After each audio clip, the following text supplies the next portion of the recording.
Is God trying to tell us something? Hey everyone, Mitchell Hollis here with Run for God. You know, history has shown us that God will go to great lengths to get the attention of His people. He's allowed things like plagues, earthquakes, and fires. He's allowed individuals to deal with unimaginable circumstances like disease, family tragedy, and persecution. Oh, and let's not forget about the big ones like flooding the entire earth, choosing a man named Joe, and coming to earth as a man and dealing with the very circumstances that He allows into our lives today. But why? You know, today as I stand here, I'm amazed at the world around me. Our entire civilization has been crippled by a virus known as Corona. 2 nights ago, the entire southeastern United States was ravaged by tornadoes, storms, and flooding. I got out yesterday morning and my heart was heavy as I went to inspect the damage, realizing that some were dealing with loss of homes and even life, while I was able to clean up around my home with a leaf blower. But why? Why does God allow these things to happen? Why does God allow tragedy? Why does God allow bad things to happen to good people? Why is the coronavirus here? And why were there a number of tornadoes around my community the other night? Why? You know, think about who asked the question, why, the most. Children. You know, there's a reason that when compared to the God of the universe, we are referred to as children. You can always compare a child of God's relationship with Him to that of a father and son or daughter. If you're a parent, then think about how often we discipline our children. Yes, there are times when we verbally get on to them or even send them to their room, but many times we let them fail or even allow adversity into their life.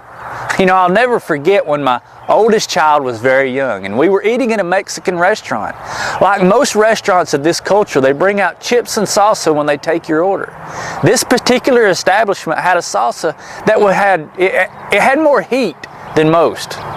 My son Lane, who was just a young man at the time, was trying to get a chip full of that salsa. We would explain that it was hot, but he kept trying and he just didn't want to listen.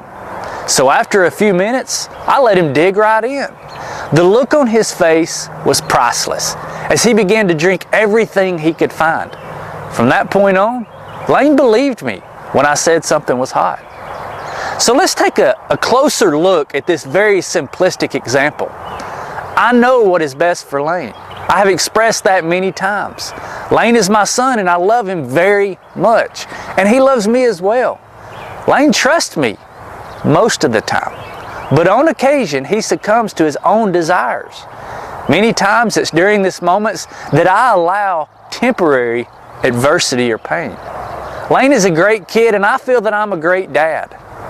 Did allowing Lane to make his mouth feel like it was on fire make me a bad father? Of course not.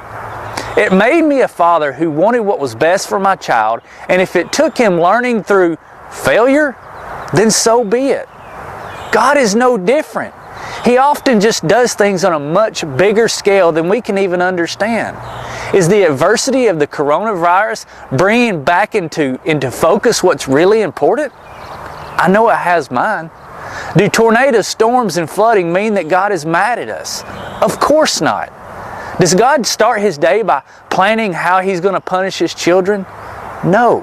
But sometimes when we choose to be disobedient, He allows us to taste the hot sauce.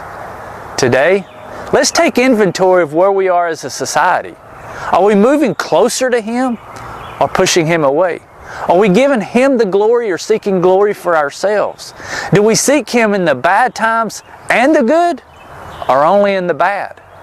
These are tough questions that we must answer in both society as well as in our individual lives. Our land seems to be broken and God's Word has the fix. If my people who are called by my name will humble themselves and pray and seek my face and turn from their wicked ways, then I will hear from heaven and forgive their sin and heal their land. 2 Chronicles 7:14. Today, let's go out and shine the light of Jesus Christ in a very dark world. Guys, I love you. Thank you for all that you do for this ministry. Now go tell someone about Jesus today.